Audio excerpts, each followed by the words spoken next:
Bismillahirrahmanirrahim. Assalamualaikum warahmatullahi wabarakatuh. Waalaikumsalam warahmatullahi wabarakatuh.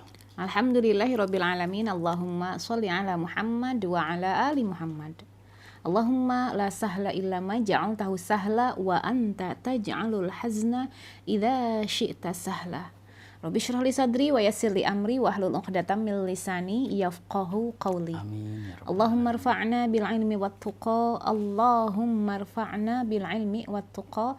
Allahumma rfa'na bil ilmi wat tuqa. Wala haula wala quwwata illa billahil aliyil azim.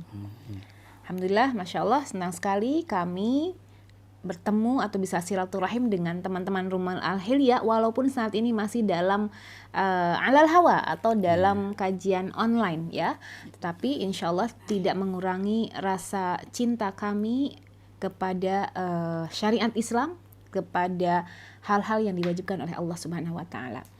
Hari ini kita akan melanjutkan. Subhanallah, ternyata kita ada ada yang belum kita selesaikan dalam tafsir Al-Quran ya. Ternyata di beberapa bulan yang lalu kita sudah sama-sama belajar tentang surat Al-Ma'arij ya. Tafsir dari surat Al-Ma'arij kalau nggak salah 1 sampai 7 ya, Bi. Waktu itu judulnya siapapun tidak dapat menolaknya ya, kalau gitu ya. Yang nggak dapat menolaknya. Nah, ternyata kan itu juga arti dari tafsir dari surat Ma'arij. Nah, kita sedikit mengulas apa sih Al-Ma'arij ini artinya. Al-Ma'arij ini banyak sekali pendapat-pendapat yang mengatakan, bahkan ada yang mengatakan adalah secara bahasa tempat-tempat tempat-tempat naik gitu. Tetapi ternyata wallahu alam Ibnu Abbas mengatakan bahwa Dzil Ma'arij itu adalah yang mempunyai derajat ya. Kemudian ada juga pendapat yang lain dikatakan sesuatu atau mempunyai keutamaan dan yang mempunyai derajat yang tinggi. Begitu. Betul. Ya, Bi ya? Iya, dzul uluwi wal fawadil. Oh, Masya Allah. Iya, yang punya derajat yang tinggi dan punya keutamaan ya, Bi ya. Masya Allah. Subhanallah. Nah, kita sedikit mengulas. Kalau kita lihat dari tafsir Al-Ma'arij 1 sampai 7 ini menceritakan orang-orang kafir yang tidak percaya akan adanya hari kiamat ya. Kemarin itu kalau nggak salah begitu ya, Bi ya. Betul. Salah satu intinya gitu. Intinya jadi globalnya, secara globalnya 1 sampai 7 itu yang menceritakan, jadi menggambarkan bahwa ada orang-orang kafir dan banyak orang-orang kafir yang tidak percaya adanya hari kiamat gitu. Bahkan bukan cuman itu, mereka menantang sih menantang itu apa ya? Iya, bilangnya? Ya menantang gitu ya. Coba datangkan kiamat. Nah, itu menantang, gitu bukan menentang tapi menantang gitu ya. Jadi menantang kayak sok atuh sini mana kalau benar ada kiamat mah, kayak begitu ya, Bi ya. Nah, itu kesimpulan dari secara global dari ayat 1 sampai 7. Nah, kita lihat apa tafsir dari surat Al-Ma'arij ini ayat 8 dan selanjutnya insya Allah. Mudah-mudahan hari ini bisa terselesaikan atau bisa menyelesaikan semua tafsir dari surat Al-Ma'arij. Nah, mangga Abi Maki disampaikan. Masya Allah, bismillahirrahmanirrahim. Kita mulai ya kajiannya ya. Insyaallah pagi ini kita akan sama-sama belajar yang telah kita tinggalkan lama sebelum Ramadan sebelum PSBB dulu ya. PSBB. Firman Allah Subhanahu wa taala diawalkan sa'ala a'udzubillahi minasyaitonir rajim sa'ala sa'ilum bi'adzabil waqi ya lil kafirina laisa lahu dafi minallahi dzil ma'arij dan selanjutnya. Intinya dengan mengatakan mereka orang-orang kafir sa'ala sa'ilum bi'adzabil waqi. Salah satu makna yang ada, orang kafir itu bertanya-tanya dengan mengatakan Sa'ala sa'ilun bi'adzabil waqi. Ayo datangkan kiamat ini. Mereka bertanya, sa'il itu orang-orang kafir minta kepada Allah, atau ada yang bertanya, tapi ada juga mengartikan bertanya itu kapan kiamat. Kalau memang kami orang kafir datangkan kiamat itu adalah pertanyaan itu menantang ya, bukan pertanyaan yang sesungguhnya. Betul, ya, ketika dengan mengatakan sa'ala sa'ilun bi'adzabil waqi ya, seakan-akan seorang peminta telah meminta kedatangan azab yang bakal terjadi. Itu kan kalau diterjemahkan dalam bahasa Indonesianya demikian. Lil kafirina laisa lahu dafi, untuk orang kafir kiamat itu atau azab itu gitu maksudnya, dan tidak ada yang dapat menolaknya kalau datang. Nah, terus lanjutkan di situ. Maka di sini di ayat 8 ini ya ada kata-katanya yauma takunus sama'u kal muhl. Kalau kiamat terjadi, pertama yauma takunus sama'u kal muhl. Nah, kalau kiamat ini terjadi dalam Al-Qur'anul Karim, saya bacakan dulu. Sebelumnya kita ulangi dari ayat 6 ya. Dikatakan innahum yarawnahu ba'ida. mereka itu orang-orang yang lalai, orang-orang yang kafir, Kelihatannya yang jauh lalai. Iya, gitu ya. kelihatannya kiamat masih jauh. Masih panjang. Masih panjang, tenang aja. Nggak Bahkan usah mungkin dulu merasa taubat. dia tidak akan mengalami ini gitu kan ya. Bahkan begitu. Padahal Allah. kiamat itu kan ada kiamat besar, kiamat kecil. Betul. Kalau kiamat kecil itu ketika dirinya wafat atau mati, itu kiamat kecil Yang buat mereka dirinya. paham hanya kiamat besarnya saja mungkin ya Allah. Maka dikatakan di sini innahum yarawnahu ba'ida. Mereka itu yang tertutup hatinya karena orang-orang kafir yang tertutup benar, hatinya. karena mengejar dunia, mengejar kedudukannya semuanya. Dia melihat innahum yarawnahu ba'ida, mereka melihat kalau kiamat itu masih jauh. Innahum yarawnahu ba'ida wa narahu qariba, tapi Allah melihat yang namanya kiamat itu sungguh sangat dekat sekali. Wa narahu qariba, sangat dekat sekali kiamat. Wa narahu qariba, itu kata-katanya. Wa narahu qariba, kata Allah Subhanahu wa taala. Baru dikatakan punten sebelumnya, lalu dengan mata nih ayat 8-nya, yauma takunus sama'u kalmuhl. Nanti kalau kiamat itu terjadi, sama langit itu kalmuhl. Allah. Jatuhnya kalmuhl. Apa muhl ini? Muhl itu kalau dikatakan para ulama mengatakan al-muhl, maknanya yauma takunus sama'u kalmuhl, dikatakan dikatakan kakudri zait. Kudri zait itu adalah kadar. Kadar itu kotoran. Iya. Kadarah itu kan kotoran. Kudri zait. Jadi kalau kita ini kita habis ngegoreng nih. Ditaruh, kalau bahasa kerennya apa tuh, jelantah gitu ya. Jelantah gitu ya. Taruh di itu. Nah, di yang penyaringan. kotorannya di mana itu? Ditaruh di satu tempat toples, lah ya. gitunya. Ya, ditaruh di toples, Saya itu disimpan. Nah, kotorannya di mana itu? Di dasar. Di dasar. Allah. Yang itu bersih. Nah, yauma takunus sama'u kalmuhl. Gunung itu kotor seperti kotorannya apa? Zait itu. Iya. Seperti jelantah tadi. Seperti jelantah tadi. Jadi ya hitam, ya kotor, langit itu seperti itu. Ya. Dan berjatuhannya bagaimana sih kalau berjatuhannya begitu? Yaitu yauma takunus sama'u kalmuhl. Seperti itu. Naudzubillah. Itu yauma takunus sama'u kalmuhl. Ataupun diartikan dengan mengatakan beberapa ulama sama sih ya. Kalau dikatakan akri zait sama akar zait, dikatakan kalau akar zait itu ya sama kotoran zait, endapan minyak yang jatuh seperti itu. Apapun zait ya kotorannya demikian. Nah ini dia ya. Maka pada waktu itu langit pas kiamat ya dikatakan yauma takunus sama'u kalmuhl. Bisa dibayangkan langit yang kelihatannya itu cerah seperti apa? Berarti kalau sebelumnya ya gelap. Ya hitam, kalmuhl. Na'udzubillah, iya. Lalu bukan hanya sekedar itu. Yauma takunu sama'u kalmuhl wa takunul jibalu kal'ihn. Wa takunul jibalu kal'ihn. Langitnya gelap demikian. Lalu gelapnya kalaupun berjatuhannya itu adalah satu yang mengerikan, iya. Yauma takunu sama'u kalmuhl wa takunul jibalu kal'ihn. Gunung itu seperti ihn. Apa ihn ini? Para ulama mengatakan ihn ini bisa diartikan bulu-bulu yang kecil-kecil terbang-terbang. Ringan jadinya. Ringan sekali. Ini kalau bulu, kalau mau menerbangkan bulu nggak usah pakai angin yang gede itu. Gitu terbang. Ya?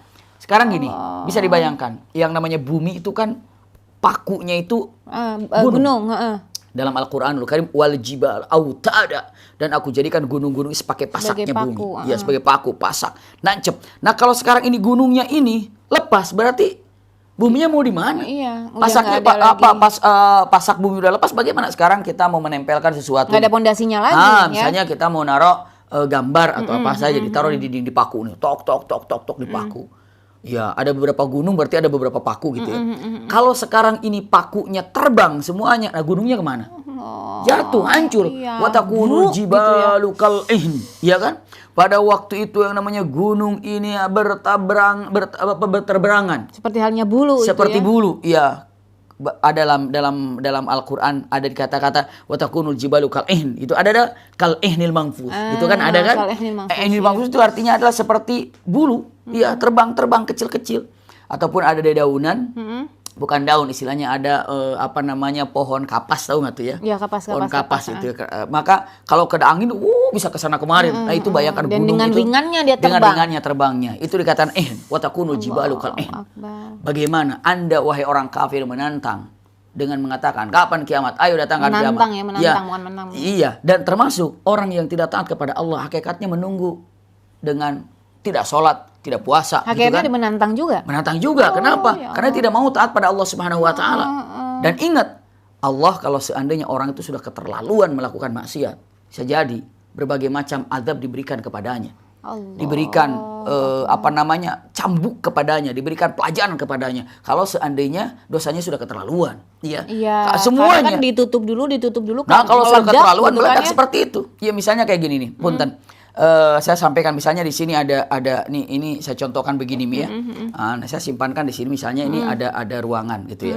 Umi tidak bisa melihat apa yang ada di sana karena memang di dalam. terhalang dengan kitab ya. Nah, ini punten. Ini saya pegang ini gini ya. Ini kan nggak kelihatan ya, cuma padahal di sini ada dosa. Gini kali mungkin gini nih.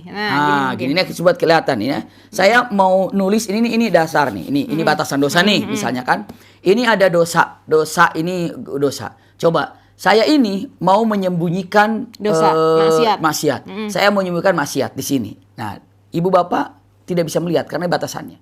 Saya terhalangi ya. Nggak ngelihat kan apa kan? Saya dosa, naik lagi dosa, buat dosa lagi. Dosa lagi. Kelihatan nggak tuh? Dosa lagi, makin kelihatan kan? Nah, saat ini jadi kalau semakin menumpuk, semakin tinggi, akhirnya kelihatan nongol gitu ya. Dan Allah bukakan dosa kan udah keterlaluan. Ya, karena keterlaluan. Nah, kalau seandainya jadi dosa, tidak semata-mata dosa itu akan terlihat kecuali dia sudah terlalu banyak maksiat yang dia lakukan. Makanya langsung karena Allah buka aibnya. Kenapa udah keterlaluan? Allah sudah sangat baik menutup, tapi dia tidak bertobat ya. Terus tidak bertobat, terus melakukan dosa, terus melakukan maksiat begitu. Makanya ini disampaikan kalau tidak keluar dari perkataan Ibnu Umar dengan mengatakan kata-katanya demikian, ya, la haula wala quwata illa billah, ini yang sangat mengerikan sekali. Jadi kalau seandainya kita ini melakukan dosa, lalu dosa itu Allah tutupi, tapi setelah itu ditutupinya dengan ditutupi, tapi itu dosa lagi berbuat. Dosa tutupnya akan naik, akhirnya copot juga tutupnya, akhirnya ketahuan juga. Kenapa? Ya, Anda sendiri telah melakukan dosa. Iya, kita yang naudzubillah, maksud saya orang yang melakukan dosa sendiri yang menyebabkan dia ingin memunculkan aib-aibnya. Sementara Allah tuh sudah memberikan batasan, sudah memberi batasan. Nih kan kamu taubat, kamu nggak akan muncul nih, nggak akan kelihatan. Tapi kalau kamu nggak taubat, semakin numpuk ya, semakin tinggi, semakin kelihatan dosanya. Itu sangat mengerikan sekali. Dan saat berbuat dosa, yaitu nantangin sama Allah dan mengatakan ayo aku aman kok berbuat dosa, aku aman kok melakukan maksiat, nggak ada yang tahu, nggak ada yang lihat, padahal Allah tahu. Mengerikan sekali ya. Maka usikum wa iyaya nafsi bertakwallah. Pernah mendengarkan hadis Rasulullah mengatakan ada orang yang bangga dengan amalan solehnya kajabal tihama, seperti gunung yang tinggi gitu kan, tiba-tiba dalam sekejap mata hilang amalannya itu. Dia kaget. Udah kaget bisa hilang. Ditanya, kata Rasul, kamu tahu nggak siapa mereka yang punya amalan tinggi? Ternyata tiba-tiba amalan itu sirna, hilang. Amalan sholat sirna, amalan puasa sirna, amalan sedekah sirna, amalan haji sirna, amalan zakat, amalan semua sirna dalam sekejap mata. Kalian tahu siapa? Para sahabat mata Allah wa Rasulullah alam. Nggak tahu, Allah dan Rasulnya paling tahu. Apa kata Rasulullah? Mereka yang hilang dalam sekejap amalan soleh itu adalah mereka orang yang menikmati maksiat dalam kesendiriannya dan merasa aman terhadap maksiatnya. Mengerikan sekali kan, dia merasa aman berbuat maksiat dengan sendiri dia merasa aman. Akhirnya apa? Allah buka aibnya. Karena sudah keterlaluan. Ini sangat mengerikan sekali. Usikum wa iyaya nafsi bitaqwallah. Makanya kalau ada orang melakukan maksiat lalu ketahuan atau bagaimana, syukur pada Allah Subhanahu wa taala. Sedikit saya motong. Itu dosa dalam kesendirian tuh termasuk ada rasa hasad di dalam hati. Itu kan nggak ada yang tahu ya, Bi? Iya, sama. Dia merasa aman. Jadi jangan gini loh, teman-teman. Mungkin jangan dikira bahwa dosa kesendirian itu hanya melakukan hal-hal yang zahir. Betul. Misalnya punten misalnya ada yang minum arak misalnya, atau minum hal-hal yang diharam kan, nggak ada yang lihat di kamar gitu misalnya. Ternyata bukan yang zahir saja, ketika kita menyimpan dendam di dalam hati tapi mulut kita tersenyum, itu merupakan dosa kesendirian juga. Pasti juga seperti, makanya hati-hati lah. Iya, hati-hati. Makanya dengan mengatakan kalau sudah datang kiamat yang seperti ini, yang nantangin kayak gini, nggak nyadar terhadap apa yang dilakukannya, yauma takunu sama'u kal muhl wa takunul jibalu kal ihn. Seperti itu kejadiannya. Kalau udah kejadian, itu kiamat. Iya, wal jibalu kal anh, berarti kalau jibal yang gede itu kal anh, terbang seperti bulu-bulu kecil itu ke sana kemari, udah kiamat. Dikatakan wala yas'alu hamimun hamima. Wala yas'alu hamimun hamima. Wala yas'alu hamimun hamima banyak mengartikannya, seperti perkataan Ad-Dhihak Ibnu Muzahim mengatakan kalimatnya bahwa dikatakan wala yas'alu hamimun hamima, tidak pernah ditanyakan antara wa zaujatuhu wa hamimuhu atau wa ummuhu wa zaujatuhu wa hamimuhu. Maknanya adalah ketika kejadian kiamat ini nggak pernah memikirkan orang yang dicintainya. Yang dicintainya istrinya, yang dicintai suaminya, panik semuanya. Yauma yafirrul mar'u itu ya. Nah, yauma yafirrul mar'u min akhihi wa ummihi wa abihi wa sahibatihi wa banihi. Subhanallah. Dikata likulli imri'in minhum yauma idzin sya'nu yughni.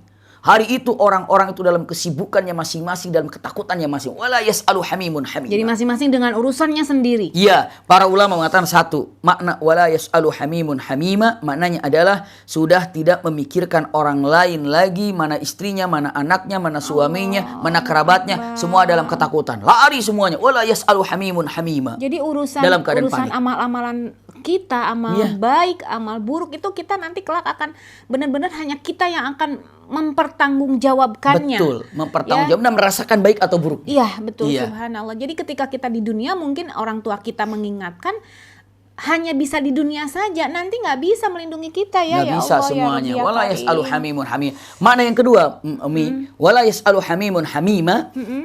Begini, misalnya Abi datang ke kamar atau datang ke rumah, Umi dalam keadaan aduh, kenapa Mi takut? Itu kan rasa takut. Iya takut nih, kenapa? Takut apa? Ataupun anak kita begitu datang mengatakan, nggak mau ke sana, nggak mau. Kenapa? Takut. Oh gitu. Dia tanya kan, kamu takut ya? Kamu takut ya? Sudah bertanya kan? Nah, wajar kalau ada istri ketakutan ditanya oleh suaminya, kamu ketakutan? Suami ketakutan, kata istrinya, Bapak takut. Anak ketakutan, kamu takut.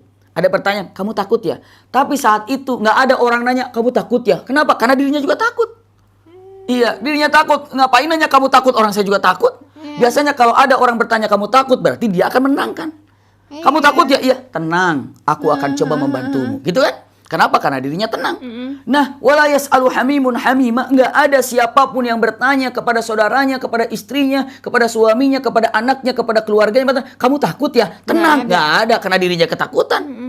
Bagaimana mau menenangkan orang lain, dirinya aja takut. Wala yas'alu hamimun hamima. Nggak ada kesempatan untuk menanyakan. Karena dia juga ingin menenangkan diri sendiri. Betul. Iya, kalau di dunia kan ada orang fakir, misalnya ada orang miskin gitu ya. Begitu ke rumah sakit, ketakutan nggak bisa bayar. Tiba-tiba ada orang kaya. Kenapa? Kamu takut ya nggak bisa bayar? Tenang. Gitu kan? Iya. Ketika misalnya ada orang, misalnya mau ujian, nggak bisa, nggak ada pembimbingnya. Aduh mau ujian nggak bisa, nih nggak ngerti apa-apa. Datang seorang yang dapat, kenapa? Kamu takut nggak bisa ujian? Tenang, saya dapat mengajarinya. Itu kan tenang, gitu kan? Bisa begitu kan semuanya kan? Ada orang yang sedang melakukan sesuatu, dia ketakutan. Kata temannya, tenang, kamu jangan usah takut. Begitu kan? Tapi nanti saat terjadi wala yas'alu hamimun hamima, enggak ada satu orang pun yang dengan peduli, mengatakan kamu takut, tenang ada aku, enggak ada. Karena dianya juga sendiri takut. Pas, karena dirinya juga takut. Orang bertanya kenapa takut? Karena dirinya bisa menenangkan. Nah, kalau saat itu siapa yang bisa menenangkan orang dirinya takut? Wala yas'alu hamimun hamima, gitu. Aduh, saya juga takut. Dan lebih parah, coba di sini. Yubassarunahum, subhanallah. Apa yubassarunahum? Ini kata-katanya. Kalimat yubassarunahum, tahu artinya? Dalam firman Allah Subhanahu wa taala yubassarunahum di ayat 12 ini dengan mengatakan apa? Usikum wa iyaya nafsi bitaqwallah, dan istrinya dan punten yubassarunahum ini di ayat berapa ini? Masih di ayat 11 ya. Sedang mereka saling melihat. Yubassarunahum. Artinya adalah mereka itu saling melihat. Siapa saling melihat? Antara orang kafir dan orang kafir. Yang Allah tanamkan untuk dirinya menjadi ahli neraka, yubassarunahum.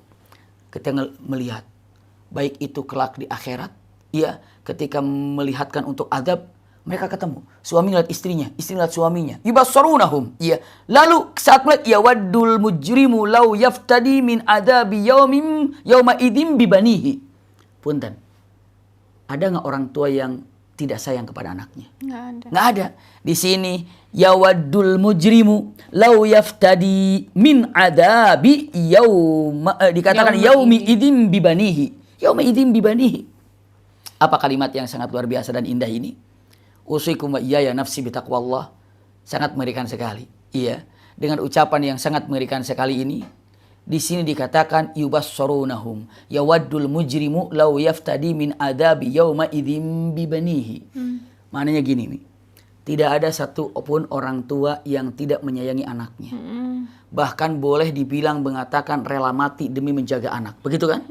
Itu di dunia. Di dunia, iya. Seperti itu. Sangat cinta kepada anaknya, segala macam. Anak tuh segala-galanya yang dicintainya. Subhanallah. Tapi punten, begitu orang kafir itu masuk dalam neraka, masuk dalam kehancuran, Dia menatap siapa orang-orang yang kira-kira waktu di dunia dicintainya, disayanginya. Dia dibesarkan oleh aku, dia ditolong oleh aku, dia dicintai oleh aku. Tiba-tiba apa? Dia mengatakan, lau yaftadi min adabi yawma idzin bibanihi. Dia rela mengatakan, ya Allah, selamatkan aku dari cengkraman neraka ini.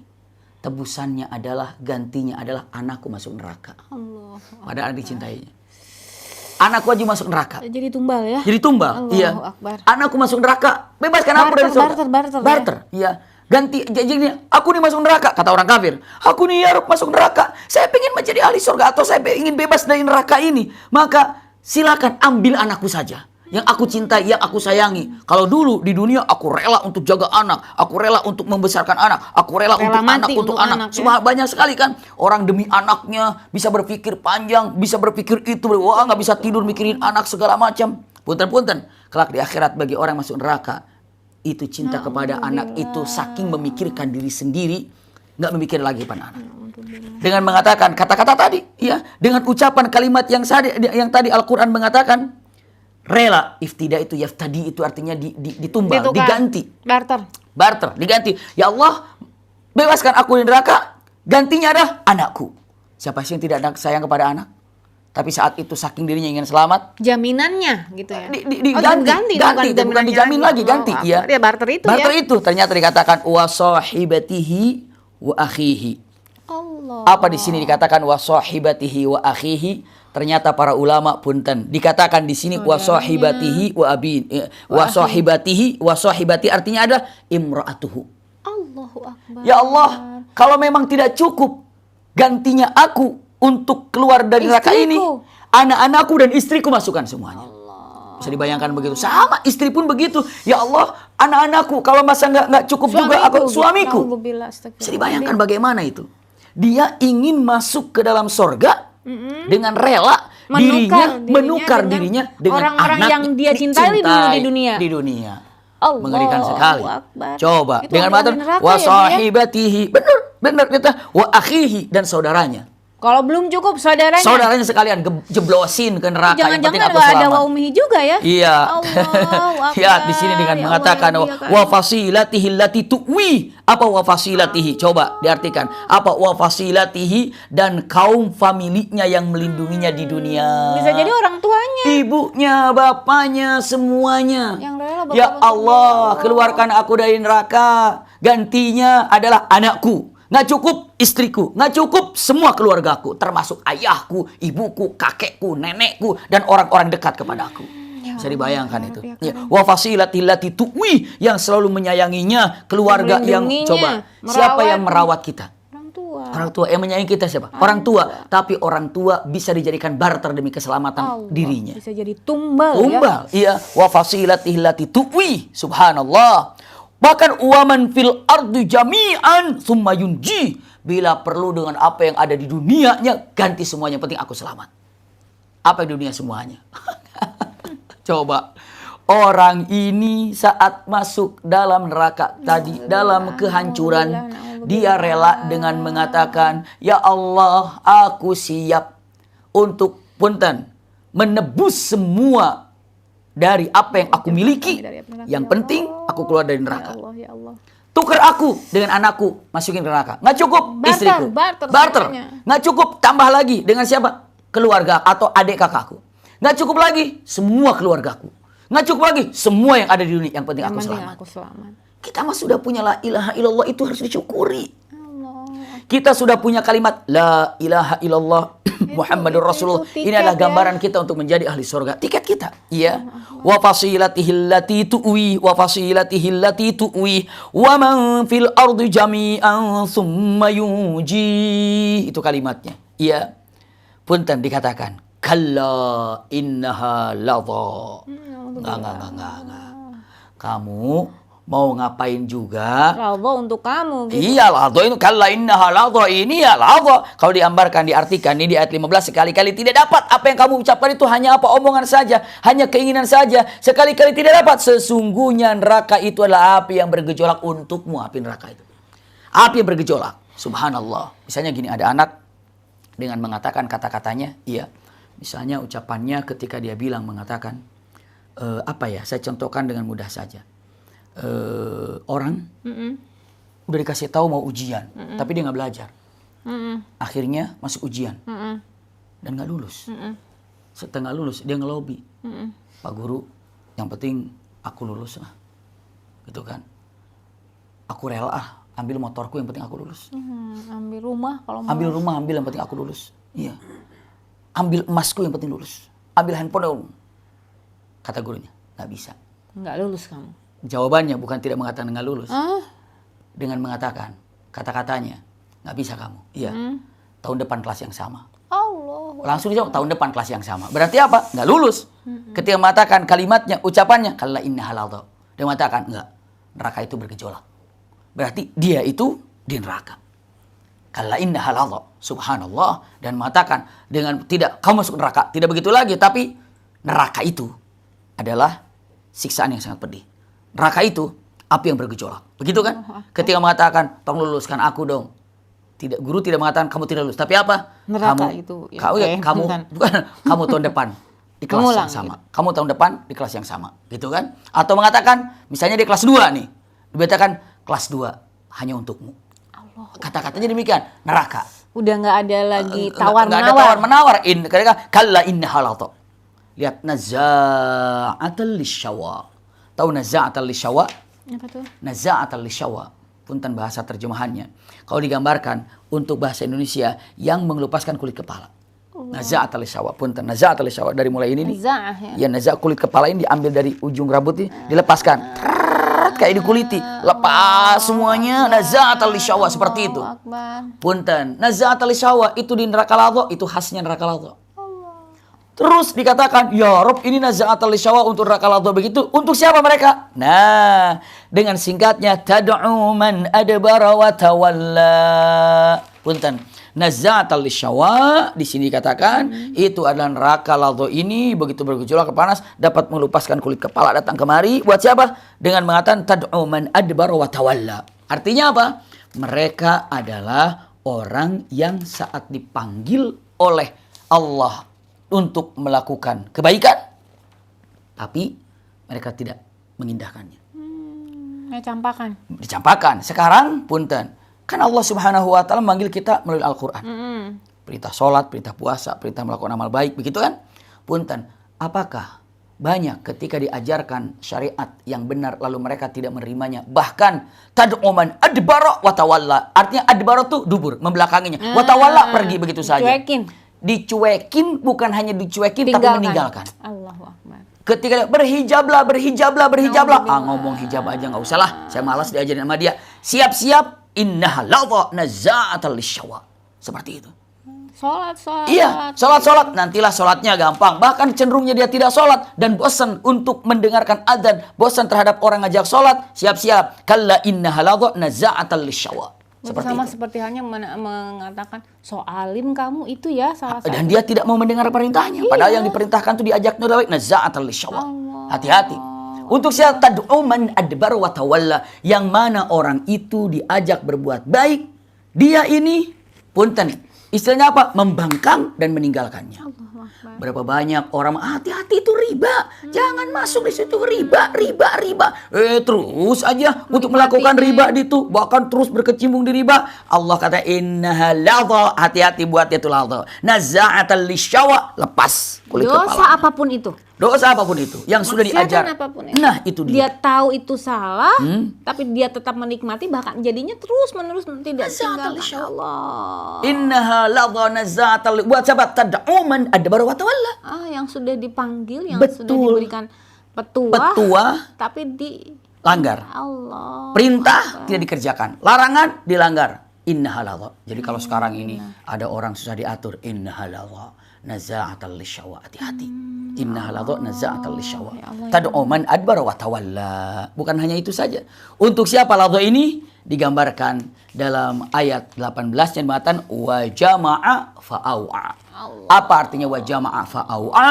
Artinya adalah mereka yang mengumpulkan harta dan bangga terhadap harta yang dimilikinya. Wa jama'a fa'au'a dengan mengatakan kata-katanya serta mengumpulkan harta benda lalu menyimpannya tanpa mengeluarkan infaknya, tanpa mengeluarkan sedekahnya. Dia berbangga-bangga punya ini, punya ini, punya ini, punya itu, punya ini, punya itu. Dia bangga dengan apa yang dipunyanya. Akhirnya dia lupa terhadap zakat, lupa terhadap infak, lupa terhadap fakir miskin, bahkan nggak kurban padahal dia mampu, gitu kan? Dengan segala macam. Hati-hati, di sini digambarkan dengan mengatakan innaha ladha naza'atal lisyawa. Dari ayat ini disampaikan ayat sebelumnya ataupun ayat yang barusan saya sampaikan, yang Abi sampaikan, dengan mengatakan bahwa innaha ladha untuk siapa? Tad'u man adbara wa tawalla. Iya, itu dia. Ladha ini diberikan innaha ladha naza'atal lisyawa untuk siapa ladha ini? Yang tad'u man adbara wa tawalla, terus apa? Wa jama'a fa'au'a. Orang yang menumpuk harta. Tapi sebelumnya dia tidak mengindahkan apa yang diperintahkan oleh para alim ulama. Para guru, para kiai. Yang haram dia kerjakan. Yang halal dia tinggalkan. Habis itu dia kumpulkan harta. Intinya apa? Pelit. Maka punten, inilah yang membuat orang masuk ke neraka ladha. Nah, itu dia Umi sampai ayat 18. Ya, masih panjang loh. Insya Allah nanti lanjutin ya ayat berikutnya. Kesempatan yang akan datang mau masih melanjutkan atau mau ke Sirah Nabawiyah nih, Bi, kira-kira. Selesaiin dulu mungkin atau gimana? Nanti kita lihat ya apakah Sirah Nabawiyah atau nanti Sirah Nabawiyah nanti kita lihat sampai di mana Sirah Nabawiyah. Kalau mungkin Sirah Nabawiyah kita ke Sirah Nabawiyah untuk sampai di akhirnya ya, dan nanti juga kita kalau tidak dalam Sirah Nabawiyah kita lanjutkan di ayat berikutnya. Makin seru. Innal insana khuliqa halu'a idza massahu syarru jazu'a wa idza massahul khairu manu'a. Waduh, itu manusia itu kayak apa? Saat Allah ciptakan tuh gimana sih sifat manusia itu, gimana akhlak manusia itu. Insya Allah kita lanjutkan setelah nanti kita lihat apakah melanjutkan kedepannya insya Allah akan tafsir ataupun Sirah Nabawiyah. Itu ya Mia. Alhamdulillah teman-teman sekalian, teman-teman Rumil Alhiliyah dimanapun Anda berada, kita sudah sama-sama mendengar tafsir dari surat Al-Ma'arij dari ayat 8, bahkan tadi sempat direview dulu sedikit. Dari ayat 6 tadi mulainya. Ya, dari ayat 6 direview, 6 sampai ayat ke-18 ya. Insya Allah kesempatan yang akan datang akan diteruskan dengan ayat yang 9, ayat ke-19 masih di surat Al-Ma'arij. Mudah-mudahan Allah berkahi apa yang kita pelajari hari ini. Mudah-mudahan Allah jauhkan kita dari siksa api neraka. Dan subhanallah ternyata sunnahnya ketika kita mendengarkan kalimat neraka, maka sunnahnya kita mengucapkan, ya Allah lindungi, jauhkan kami dari siksa api neraka, ya Bu ya. Allahumma ajirna minan nar. Dan pun sebaliknya ketika kita mendengar kalimat surga, maka sunnahnya adalah ya Allah masukkan kami, satukan kami bersama keluarga kami di surga-Mu. Seperti itu. Memang seperti itu. Mudah-mudahan ada hikmahnya, ada manfaatnya. Terima kasih atas perhatiannya. Mohon maaf atas segala kekurangannya. Lakum minna al-hubbu wa du'a. Wassalamualaikum warahmatullahi wabarakatuh. Amin ya rabbal alamin.